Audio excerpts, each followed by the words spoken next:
பார்வதி திடீர்னு நைட்டு உட்காந்துட்டு big pass கிட்ட நான் வீட்டை விட்டு வெளியே போகிறேன், என்னால் முடியல இங்க அப்படின்னு சொல்லிட்டு புலம்பிட்டு இருக்கா.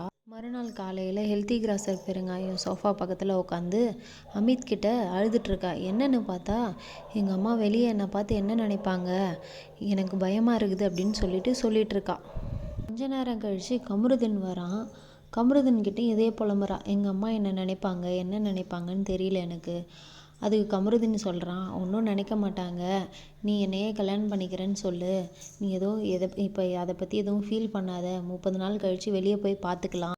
பார்வதி இப்படிலாம் பேச மாட்டாங்களே, என்னடா அதுன்னு ஃப்ளாஷ்பேக் போய் பார்த்தா, பாருவும் கம்முவும் 20-25 நிமிஷமாக ஸ்மோக்கிங் ஏரியாவா இல்லை பாத்ரூமான்னு தெரில, 2 பேரும் ஒன்றா இருந்திருக்காங்க. அப்புறம் நாய் குலைச்சிருக்கு. வீட்டில் இருக்கவங்க எல்லாரும் என்ன ஏதுன்னு தெரியாமல் யோசிக்கிறாங்க. நைட்டு 2 மணிக்கு பாரும் கமருதீனும் என்ன பண்ணியிருப்பாங்க?